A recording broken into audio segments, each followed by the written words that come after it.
Buckleberry Grange was gone. The morning after Reginald's incident, the engines had woken up to find one of the shed roads empty.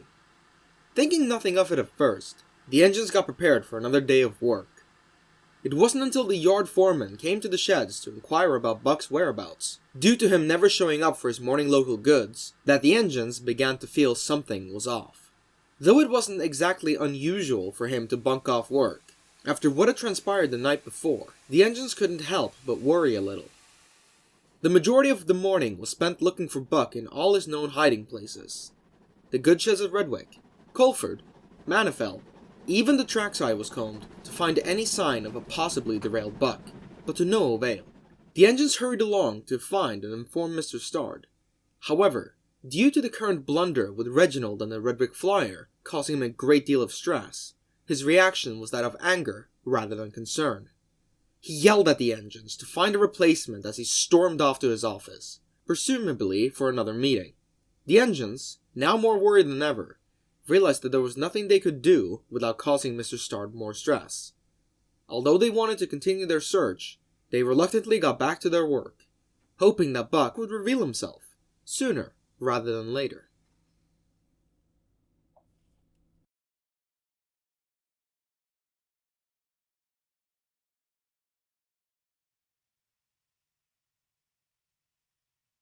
Mr. Stard had spent majority of his day trying to sort out the tidal wave of problems that had hit him smack in the middle of the face over the last couple of hours.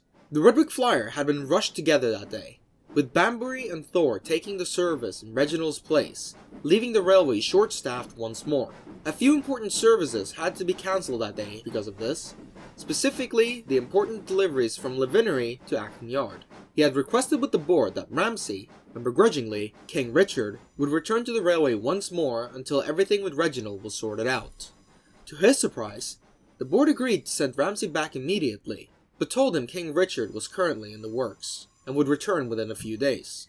This was enough to lift a small weight off his shoulders, allowing him some time to walk out and make a serious phone call he had been meaning to make all day to Lord Stavel. He was shocked, however, to find that he was not the only one having trouble with his cathedral, listening intently as Lord Stavel explained to him exactly what had just transpired on Alfredson's routine run to London. Look, Stubby, just let me know if you find anything amiss with those parts, would you? I'll share my workers' findings with you as soon as I have them. I've actually got to get him home from Old Oak first. You don't have a spare engine, do you? As if. I thought not. I'll have to pull something out of my derriere as usual. If you'll let me go now, Stubby, I've got to order some new parts. Good day to you, Bradford.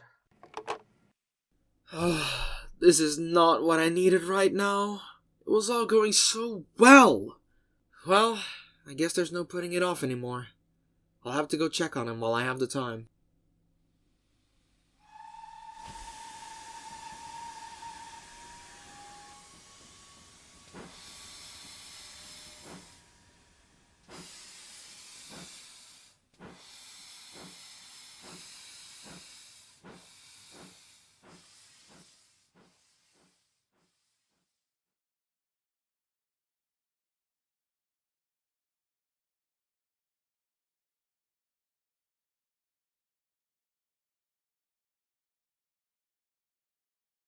Not long after his phone call with Lord Stavel, Mr. Stard had made his way down to the works at Manifell, after being so preoccupied that entire morning trying to resolve the dumpster fire that was the night before. He hadn't had the time to go check on Reginald's condition. When he arrived, he found Reginald to be asleep, with a swarm of workers looking him all over, trying to figure out what had gone wrong. He approached the foreman. He looked as confused as Mr. Stard felt. "Ah, Mr. Stard. I was wondering when you'd show up. Yes, apologies for my delay. I had to deal with this big clusterfuck before I could make my way down here. So what have you found out so far?" "Well, it's not good. I can tell you that much. His inside motion and valve gear are all brittle. Sheared clean off. We took some extra bit off to try and bend it. Snapped right away. Damn, that's so much worse than I thought. Have you managed to work out why this happened yet?" "Well, nothing can be set in stone yet, but if I had to guess, poor quality steel or poorly forged parts under construction." "I see. Well, I guess both could explain why Alfredston Cathedral also fell victim to a similar breakdown." "Yes, we heard about that earlier. I don't mean to pry, but are you sure that Works was up to the task of building such a locomotive? 2 failures in such close proximity of each other seems a bit scuffed if you ask me. I do see what you're on about, but Lord Stavel and his men have built 3 successful cathedrals, a few successful panniers, and a lot more. I think his cathedral had contaminated parts from when Reginald was built. That's what he said anyways. Right. Okay, well that can wait. The question is what you'll do next. We can't repair him here. We don't have the resources here to do anything but take off the broken and contaminated parts. You would have to send him elsewhere. Back to New Wessex, maybe? I don't think so, no. I think they have enough to deal with in regards to their own cathedral at the moment. And spending my Dexby favor on this, though smart financially speaking, would take forever to send him down there and get him back. What about Swindon? It's closer. Plus, with your position, and with how instrumental it has been on the flyer, you might get a reduced price. And the guys who designed and built these things still work there. If anyone can fix it, they can. You make a valid point. I'll give you that. Alright, I'll make the call later. Is he under? I should probably tell him what the plan is going forwards. No, he's only asleep. I'll leave you to handle this. Alright, thank you. Reggie? Hello? Earth to Reginald. What is... Oh, Mr. Stodd! I'm so sorry. When you didn't arrive early, I thought you were busy, so I... Whoa there, kid! Relax! Relax. You're fine. I'm glad you got some rest. How are you feeling? Honestly? Like hell. The others kept telling me I should have taken a few days off to get a complete check. But I was too arrogant and didn't listen. Maybe if I had, none of this would have happened. Hey now, bud. It's okay. You're still young, and you're still my responsibility. With how quickly you picked up things from the others and how fast you developed, I sort of forgot that. And for that, I'm sorry. But don't go down that road of thinking of different scenarios of what could have happened. What ifs will only lead to more pain for you. What happened happened, and no one blames you for that. Okay, sir. Thank you. So then, what now? Do I go back to New Wessex? I heard they've opened the works again. I would love to send you back there, but I'm afraid the wait will be too long with what they have going on at the moment. What do you mean? Oh shit, you haven't heard, have you? Heard what? Alfredston failed today. He had a general overhaul that he came out of 2 or 3 days ago.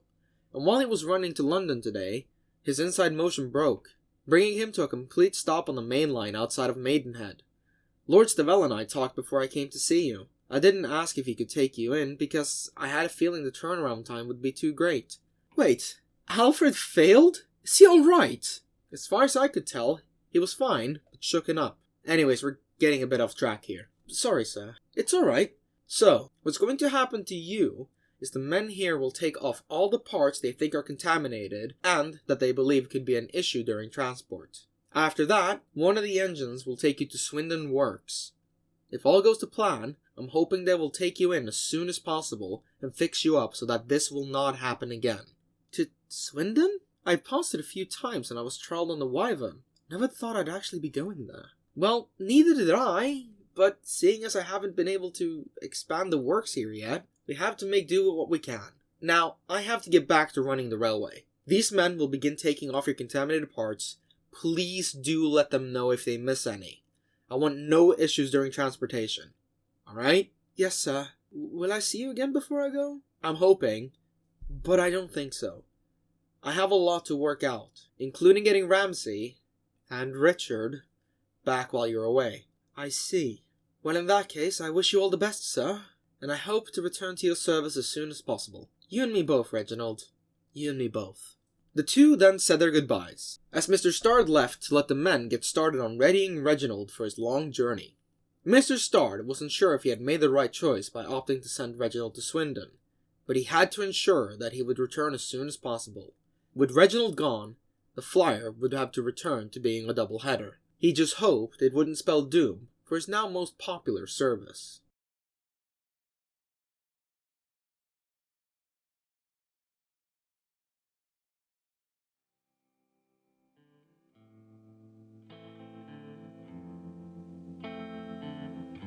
While Mr. Starr was tending to Reginald, a familiar face had arrived to the sheds at Redwick, much to the surprise of the other engines. Ramsey! How was London? Busy, as usual. Made even worse by having to deal with Richard's smugness the entire time. But other than that, it was nice. Got to see some of my fellow Hawksworth builds I hadn't seen in ages. Ooh, very nice. Meet anyone special? Past boyfriends, perhaps? Thankfully not, no. Though I did get to spend some more time with Arnold between jobs. Lovely chap he is. Arnold? Who is that again? Did he work here while me and Axel were gone? I don't recall hearing his name before. No, he's never been here. He's the Colic Goods I met while I was on my trial run on the fly all those months ago. Oh, right. I think I remember now. Oh, him. I remember. You couldn't shut up about him for weeks. Must have left quite an impression on you. Oh, shut it, you two. Come on now, Ramsey. We're all mates here. No need to be shy. Get your cock out for the boys. All right, you've got me. Maybe I do fancy him a little. But honestly, I don't even know if he swings that way. Ha! Busted. See, that wasn't so hard now, was it? I do get your worry, though. But remember, you won't know until you ask. Yeah, I know. Guess I kind of missed my shot on that now, though. Being recall here and all that. Hey, you never know. You might get rostered onto the flyer so long as Reggie is out of service. Yeah, about that. What the hell happened to him? Oh yeah, that. Do you remember how he was having some teething trouble before he left? Yeah? Well, it only got worse after that. Mr. Studd even took him to the works and had him looked over.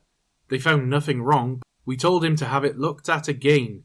But I guess his eagerness for work overshadowed the need for maintenance. Did anyone actually see what happened to him? Sort of. Basically, I was at Colford last night when I heard an almighty crashing noise. When I looked out, I saw Reginald coming to a halt on the main, steam leaking, and worse, his right motion snapped. It's very lucky it didn't hit his frames, or things could have turned out a lot worse. I dread to think what could have happened, especially the speed he was going. What about the flyer? Was there a replacement nearby to take it on? Sort of. I had to take it on with... well... Him and Bucklebury took it on, which to be fair they did as well as they could. Just a shame what happened after. Buck actually took a passenger train? And he didn't fuck it up? Wow. Colour me impressed. He made it here, still on the rails, sure, but his mood hasn't improved. If anything, it was worse.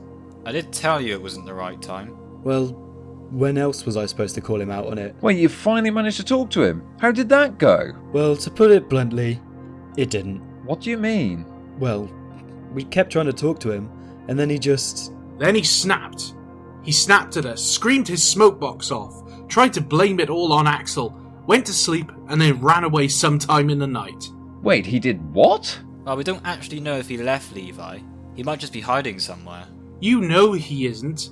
You lot looked all over the railway for him, so unless he's somehow worked out how to turn himself invisible, he's left. And if he's going to act the way he did against Axel, he can just about stay away from the railway. A bit harsh, but I can't blame you for feeling like that. Snapped at Axel, you say? That's very strange. Yeah, that's what I thought too. Explain everything to me in detail. This is too strange to ignore. The engines hunkered down as they discussed the matter at hand for hours. Though Ramsey hoped what had happened while he was gone would shed some light on the situation, he came no closer to finding out what could possibly have driven Buck to run away. He could only hope that, wherever he was staying out of trouble.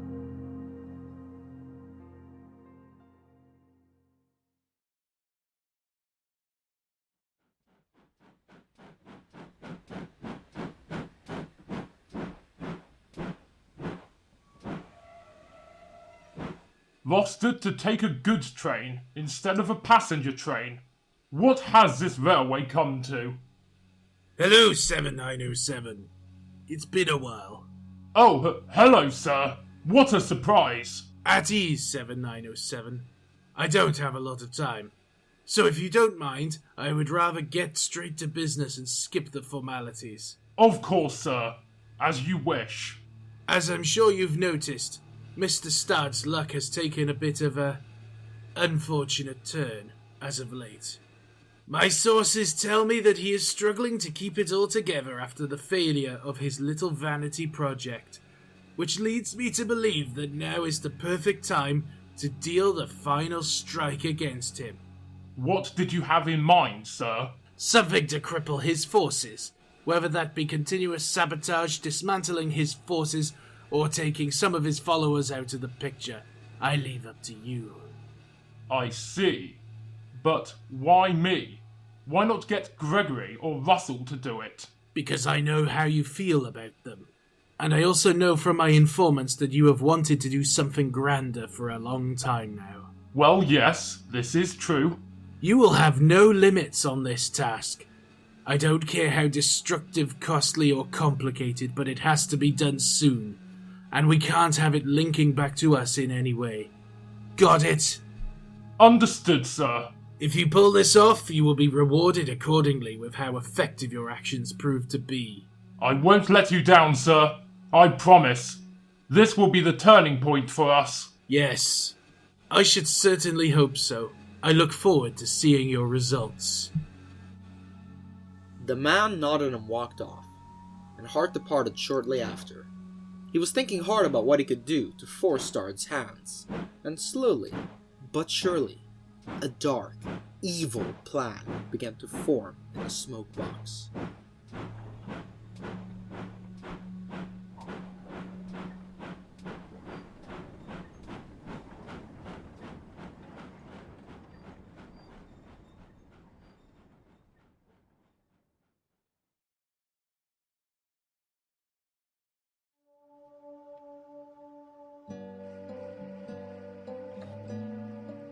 The next day, Reginald had been moved from the works and over to the sidings near the mainline sheds. The men at the works had taken off what was left of his internal and external motion, preparing him as much as possible for a safe journey to Swindon. He waited for a while, watching as other engines passed by and making small chat with his fellow colleagues. A couple of hours later, he looked ahead to see an engine approaching him, and soon enough, Axel pulled up alongside him. Hello, Reggie. How are you feeling? I've been better, but getting by, I guess. You? Same thing as you, I guess. Oh? How come? Just some drama in the shed the other night. Nothing to get riled up about. I'll explain along the way. I see you're ready for your journey to Swindon. Ready as I'll ever be. I take it you're bringing me there? Yeah, indeed. I have some odd jobs to do around the area of Swindon before coming back here, so Mr. Stard figured it was smart of me to bring you along for the ride. I see. So I take it he's too tied up to come see me off then? Yeah, unfortunately so. King Richard just returned from the works and he's well. Yes, of course I know you need me back on the flyer, sir. Why else would British Railways paint me into this gorgeous and exquisite new livery? Yes, Richard, very impressive. Regardless, it will only be a temporary solution until Reggie is repaired and returns from Swindon. After that, it's up to the higher-ups whether you stay here or return to London. Honestly, I couldn't care what they decide to do with you, so long as the flyer continues to run without affecting any other services. Of course, sir. I promise you, the Redwick flyer will run without delay or incident, just like when I hold it in the past. Alright, enough of the sass. Like I said, it's only temporary. 2 engines on the flyer is far too costly. Anyway, I have better things to do than stand here and bicker. Good day to you, engines. I don't think he was too happy to see you, Richard. I think you might be right, dear friend. It seems to me that something has him quite riled up, and I do wonder what that could possibly be. It might have something to do with you being here to replace his darling vanity project. Yes, it would seem so, wouldn't it? Honestly, what kind of backwater place must he have been built at to fail after less than a year in service? And his brother failed as well. I overheard him complaining about his motion the day before they both failed. Did you now? That is most intriguing. Indeed it is. I knew as soon as I overheard them that it was a matter of time before that fraud of a cathedral wannabe was sent packing. The fact that it happened to the other wannabe that frequents London was just an added bonus. Especially considering that horrid Eleanor livery he gallivants around in. Ah, yes. I saw him this afternoon before everything happened. I had to look twice to make sure I wasn't seeing things. Honestly, Who would want to go back to the times of those god-awful exchange trials? I have no idea, old friend. Just goes to show how little respect they have for British railways on that backwater island. Aye. Hey, you mentioned something about exchange trials. What even were those? I've heard them mentioned before, but I never got the full story. That is a very long and very drooling story, young Gregory. Young indeed. You're only a year older than him, Hart. What would you know about the exchange trials anyways? Enough to know the basic story. As a premier loco, I believe it is my duty to know the history of our railway company. Fair enough. But yes, Gregory, that story would take far too long to explain. Maybe tonight, if I'm up for it after my journey to Paddington. What do you say, Hart? I'm going to have to decline, unfortunately. I have other, more pressing matters to attend to. Really now? Do tell. And ruin the surprise? I don't think so, dear Gregory. That's highly unlike you, Hart. What are you plotting? Don't you worry, Richard. All will be revealed soon enough.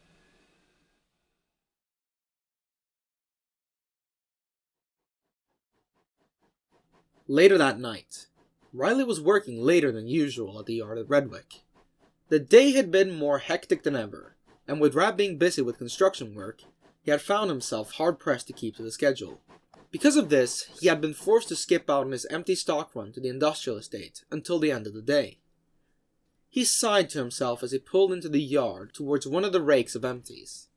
He came to a stop just in front of them. His driver was confused. Something wrong, old boy? It seems we've had a bit of an oversight. How do you mean? Well, if you would care to look towards the siding on our right... His driver looked to where Riley was gesturing at, and realized immediately what he was talking about. Wait, what? No more brake vans? Clearly not. Well, that's a bit of a spanner in the works. Do you think this day will be alright until tomorrow when we get some? I highly doubt it. They were supposed to get these 6 hours ago. Yeah, I'd rather not have Jim go nuclear on me, thank you very much. Well then, I don't suppose you got a solution, do you? Could always take half the rate now, then come back for the rest later. That sounds like a lot of extra work. Would you rather spend the morning explaining why we skipped out on work? Yeah, no thanks. Thought so, but are you sure you'll be able to manage that, Riley? Yeah, shouldn't be an issue. The full rake would be problematic, but half of it should be fine. Well, alright then. What do you say, Joe? Well, I agree with the pannier, but who the hell is Joe? Joe Mama. Fuck you, Kyle.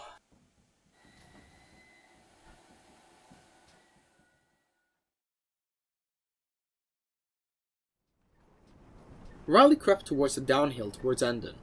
He knew he would have to take it as slow as possible down the hill, lest he wanted to lose control of his consist. Alright, well, I think this is a good starting speed. You ready with the brakes, driver? Ready as I'll ever be. Are you still confident about this? Oh yeah, for sure. Did it plenty of times before. Especially when we had a shortage of brake vans during the war. A sudden impact rocked the consist hard, knocking Riley's crew over, which caused them to hit their heads, leaving Riley and his crew in a daze.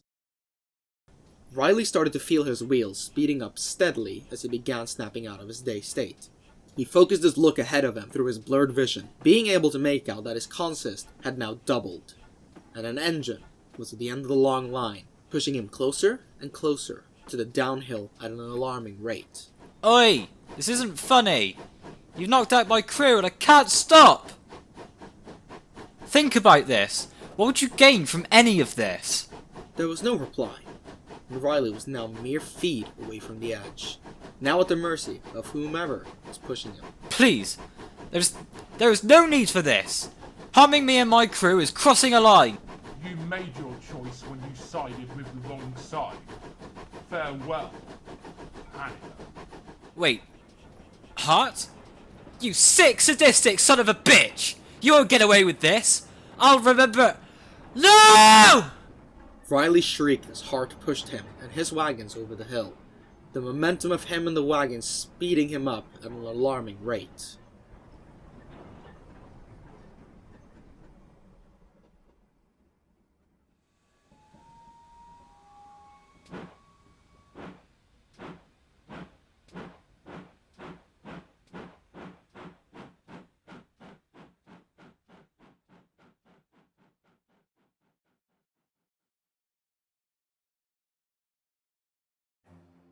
Riley fought hard against the heavy weight, pushing against his buffers as he rocketed down the hill. He heard his crew begin to wake up in his cab and yelled out, Oi! You two! Get your asses up and help stop me!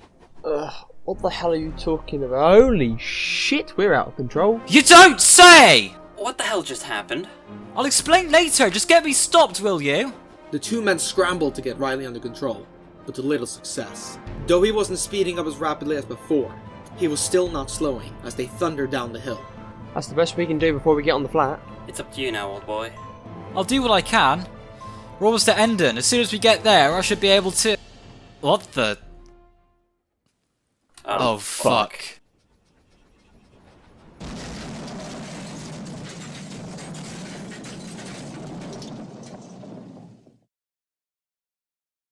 The cleanup was horrible.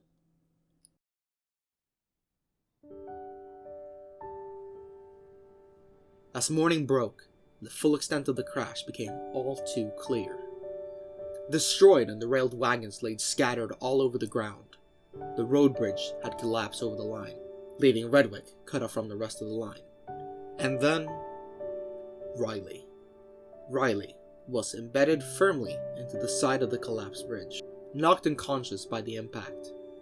His cab had buckled in on itself, crushing his crew and killing them instantly. The first responders were no strangers to gruesome sights, but the scenes in Riley's cab was too much for some of them, and there was more than a few cases of vomiting as the cleanup commenced. Mr. Stard stood devastated as he oversaw the cleanup. He had been one of the first officials on site, staying through the night to deal with the reporters and hopefully to sue the clearly hurt Riley if he woke up. But that was looking unlikely at the moment. He stood there, in complete silence, deep in his own thoughts, until a shocked Mr. Hoff came up and spoke to him. Bradford, what the hell happened? Are you okay? Is Riley? I don't know, Jack. He hasn't been conscious since I got here. I don't know if the impact knocked him out or... Well... Jesus Christ. Bradford, I'm sorry. Have you been here all night? I went straight here as soon as I got the call that there had been an incident. And I'm not going until this is all sorted or Riley has woken up. So don't even bother trying to convince me otherwise. If you insist, sir. But if I'm honest, I would suggest you at least... Well. This is certainly not what I was expecting on my visit today. The men turned around to see two people approaching them. Mr. Stard recognized them immediately. Mr. Dickinson and Mr. Knox. This is, an unexpected surprise. I don't recall there being a meeting scheduled for today. Was there not? Oh, my apologies. I suppose my secretary must have forgot to call ahead. I was coming here to talk about how your line's track record had improved since our last meeting. However, it would seem that I've jumped the gun in that regard. Yes, it would seem so. Care to explain what had happened here? Well, we don't know for sure, as Riley hasn't shown any signs of waking up yet. And since the crew both perished, we don't have anyone who can give an accurate account of what transpired. This Riley fellow, was he the man operating the brake van? I take it he was injured during the impact then.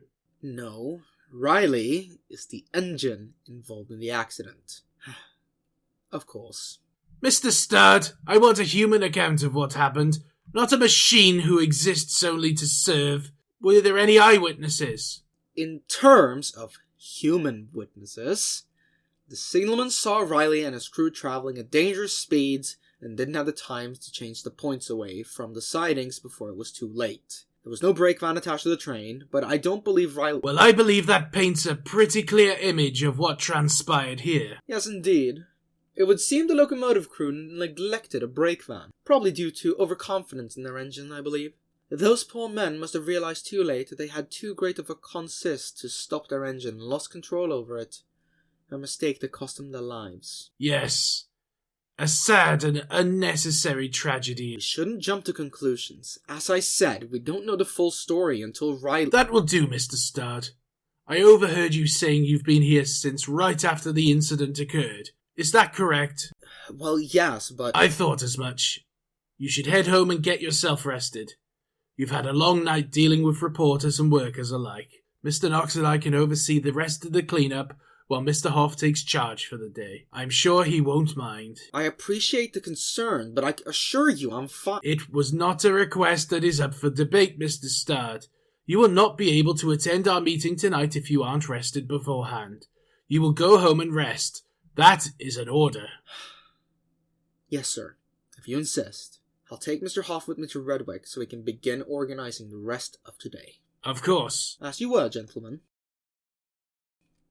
Well then, was this what you had hoped for? A bit messier than what I had expected, but it seems to have had the desired effect. That it has. So then, what's our next move? We follow the plan we made as closely as possible, including what we agreed upon with your little pet at the industrial estate. Of course, sir. What about 5767? It works perfectly with another plan I have, but that will take some time to sort out. Do what you can for now, Mr. Knox. I shall go and make the arrangements. As you wish, sir.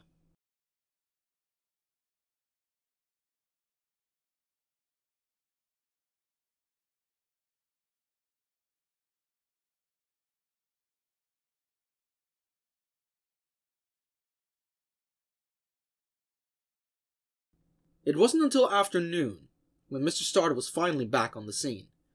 He had gotten some sleep and was now ready to take charge once more. The first thing he did was travel to Endon to look at the progress of the work. When he arrived, he found the entire incident had been cleaned up and most of the workers had departed. The only thing left over from the accident was the damaged rails where the bridge had collapsed onto the line, something the workmen were about to replace. He asked them about the whereabouts of Riley, and the workmen told him that Jim had been able to move him down to the works by going very slowly over the damaged rails. He thanked them and departed for the works.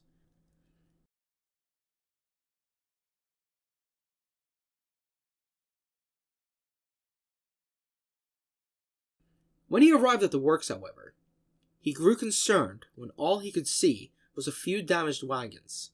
He stormed over to the workmen, chatting as if nothing was wrong. "Oi! You lot!" "Oh, hello, Mr. Stodd. What brings you here?" "No time! Where the hell is Riley?" "Riley? I haven't seen him all day. I figured he was trapped on the other side of Endon."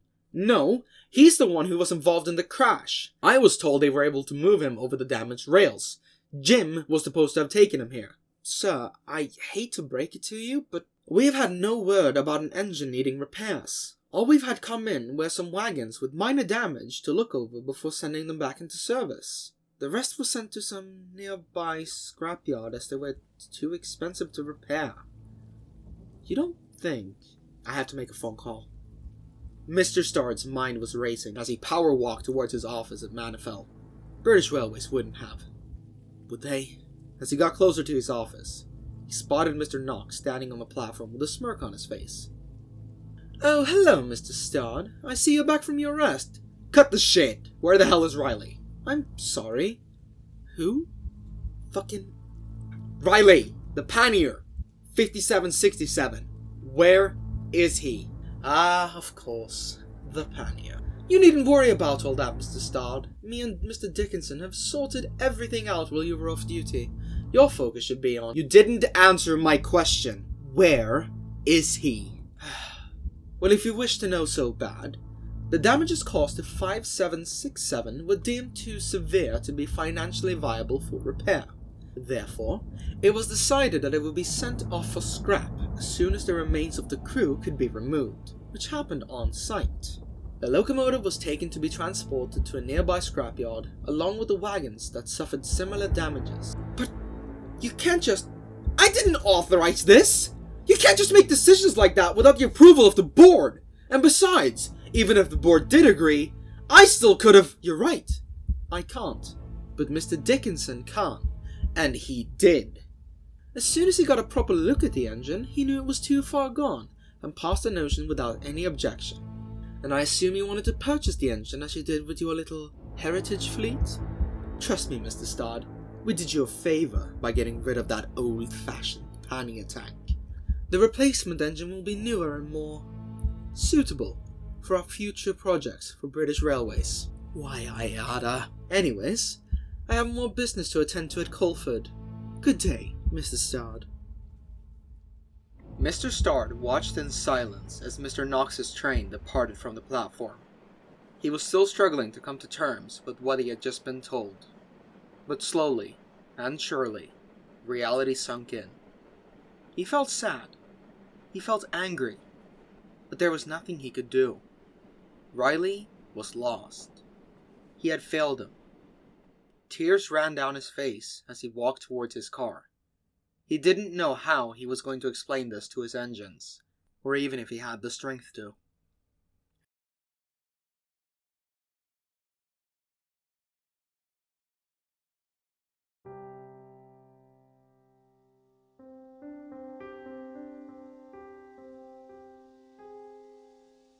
No one said a word, not even King Richard or Gregory.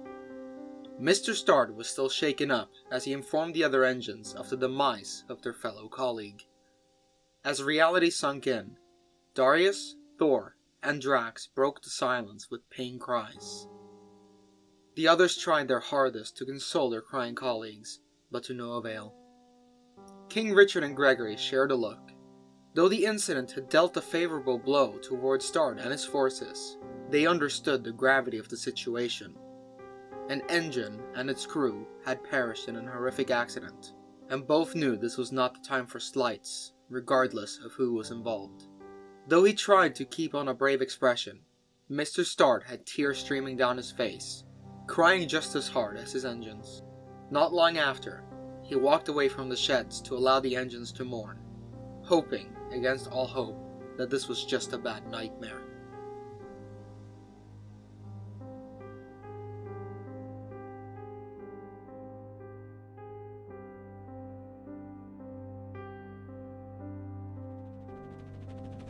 Two weeks went by slower than usual. Most of the other engines on the line were still mourning the loss of their fellow co-worker, while pushing through their daily duties.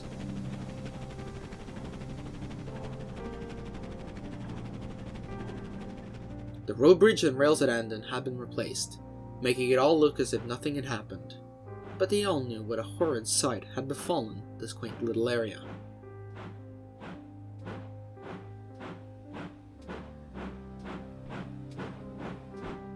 Mr. Stodd's meeting with Mr. Dickinson had not gone down well at all. He had been informed that while his line's overall track record had improved since his last visit, any further incident would be met with a large-scale investigation into Mr. Stodd's operations, both public and private. Mr. Stodd took this on the chin as he waved them off, but it was clear to anyone looking that he was not fully keeping it together. He was more sheltered, quiet, and straight to the point. This had been his first loss since his father during World War II, and it had been someone he had known his whole life, no less. Riley had been a dedicated worker, a voice of reason, and a great friend, even if he had never gotten the chance to tell him that. One day, however, as Mr. Stodd was leaving his office, he was surprised to see not just Alvin, the J-21 standing at the platform, but also his owner, Charlie Stevens, waiting for him outside. Good day, Bradford. How are you? Charlie, what are you doing here? Did we have a meeting today or something? Not quite. I've heard all about what happened from Clint and Virgil. You haven't been to the Eastwood branch since it happened. They're all worried about you and Gladys. Look, I haven't had much time for social visits since everything went down. I've been far too busy trying to get everything up and running again. I understand that, Bradford, but you even missed our monthly meeting last week. Surely you should have made time for that. Alright, I get it. I'll try not to let it happen again.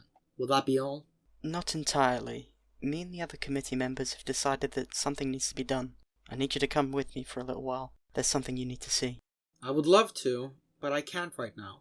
I have way too much on my plate. I have to get Reginald line clearance once he's ready, plan timetables, and... Then leave that up to Mr. Hoff. I'm sure he can manage. But Please, sir. Trust me when I say you want to come see this. I promise you. You won't be disappointed. He looked at Alvin. The look on his smoke box was serious, but compassionate. Alright. Fine. But I'll have to make a quick call to let Mr. Hoff know to take charge for a little while. Of course. We'll be here.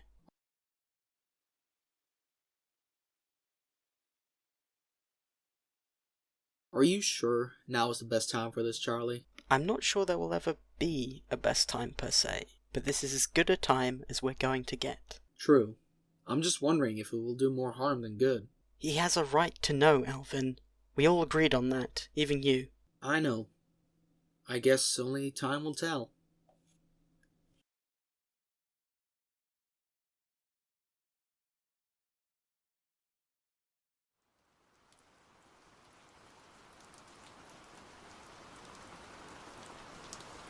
It didn't take long for the trio to make their way up to the quarry. Alvin pulled up in front of the engine sheds, allowing the two men to disembark. Mr. Starr looked around with an annoyed look on his face. Well, I'm here, and I don't see anything different. Right this way, Bradford. I don't know if you recall, but I told you not too long ago that I was going to be looking into getting a dedicated shunter up here when Gladys finally departed. Yes, I remember. Well, as luck would have it, an old friend of mine reached out to me a few days ago. He owns a scrapyard a ways away from here, and he just recently got in a shunting engine that was due for scrapping. But he knew I was in the market for one, and offered it to me, and the parts needed to fix it for scrap value. Right. And how do I fit into all of this? Trust me, you want to see this. I'll be the judge of... What the hell is this?